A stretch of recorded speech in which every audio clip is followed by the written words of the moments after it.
Hey guys, this is Clay again, Texas Know-How. Hey listen, I wanted to kind of take you along as I fix some things on the 61. I bought this a while back because I've got the opportunity. I found a good one that was virtually rust free, and it had an earlier restoration on it from the 90s, and that kind of protected it. I almost want to think this is a lacquer paint. I need to take it to somebody that really does paint, but if I have to take this off, I may have to use some paint remover or something like that and paint it on here and then scrape it off. I don't know how easy this paint's gonna be removed, but at some point I'm probably gonna repaint it. But right now what I want to do is get it going and use it for a parts chaser. You know, I've got the blue truck. You can kind of see it over there on the other side of my shop, and I want to finish that 67.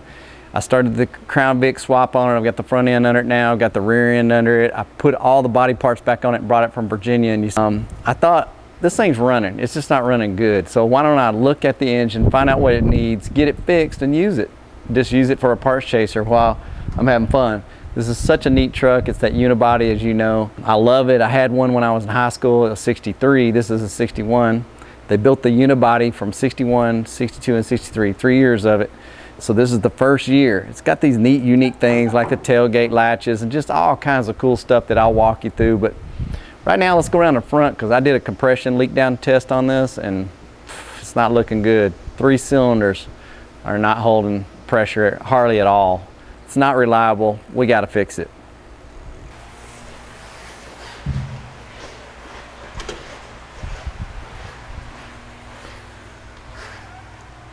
All right, guys. So what I did was took the valve cover off because as you're rotating this around to do this compression check, you want to be able to see if the valves are all the way closed. In other words, there's no pressure on these rocker arms for that particular cylinder. And you got the firing order listed right here on the intake, so that's simple enough. I also took the distributor off, distributor cap off, all the wires, took all the plugs out because you want to be able to turn this thing over and over to get everything lined up for each one of your cylinder compression checks. Then you're going to need a kit that basically has this in it. It's got some adapters for different spark plug sizes, but basically this is an OTC unit. Comes in a little hard plastic case. It's got a regulator on this side, and this is your incoming air. So that air you hook up to your air hose, and hopefully you got a big compressor. I got one of those little bitty ones right now until I get my big one set up. But it would hold a constant 75 on all my cylinders, so that's all I needed. A cool trick you can use on this is get this end of it right here into the spark plug hole, and there's a little rubber seal, so you don't have to put it in any harder than just finger tight. And then hook it up right here. So you're gonna hook it up on the second side.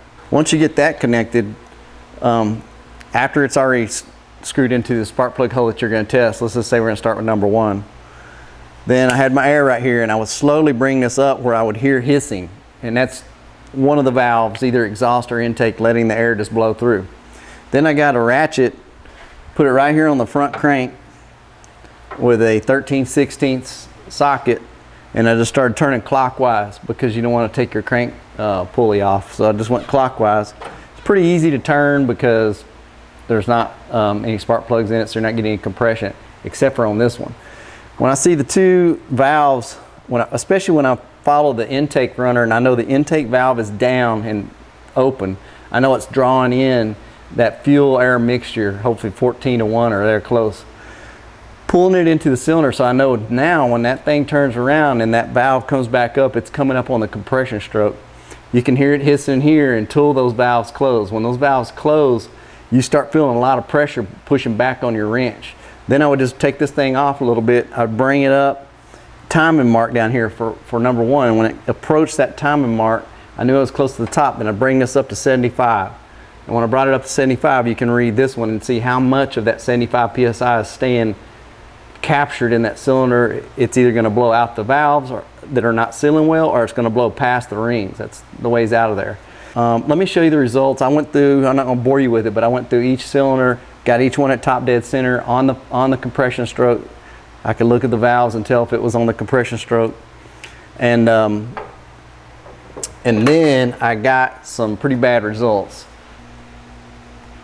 Okay, what I do is I just take a pen, I list down my cylinders. It could be 1 through 6, 1 through 4, 1 through 8, whatever you're doing. And then I always put down my test pressure, which is 75 PSI. Then I just start testing.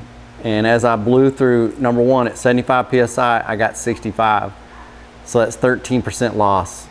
2, I got 65, it's 13% loss. I'm thinking those are doing pretty well. It's not horrible for an old engine. But look at 3. I only got 11 PSI on that thing, and 4 was even worse. I only got 6.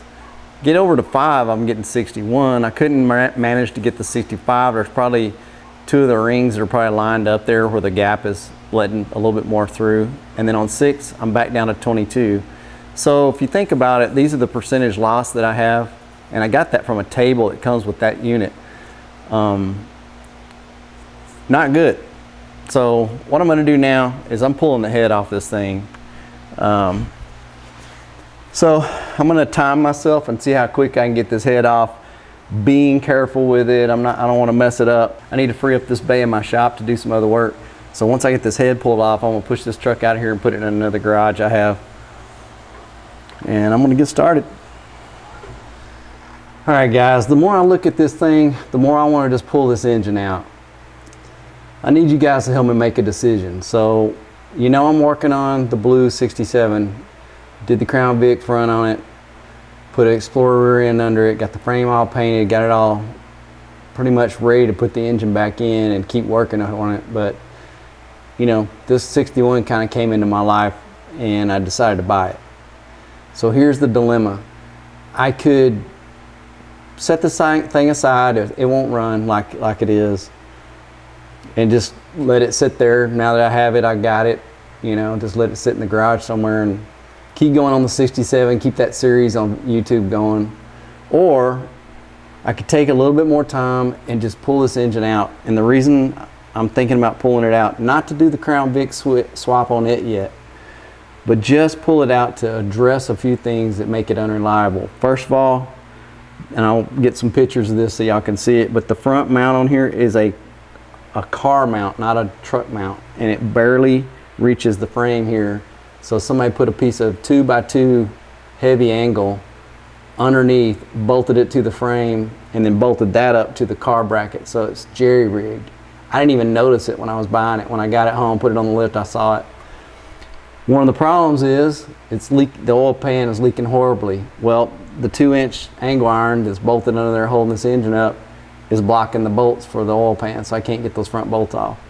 The other thing is they ran a 3-inch, I think, dual exhaust on this thing, a massive dual exhaust with no mufflers, and it is annoying at best when you drive it. So I want to go, it's got a nice 3 into 2, so I got 3 going to one exhaust, 3 going to the other exhaust, Offenheiser exhaust on it. I like that. I want to keep it because it'll give it a little bit more flow, but it's got too much flow now. It has no back pressure at all on it. So I want to go back into one pipe, I think, go through a muffler, maybe like a turbo type muffler where it's got some rumble to it, and then just turn out somewhere on one of the sides. And as long as I'm running a 6-cylinder, I want to run one pipe out, I think, instead of duals.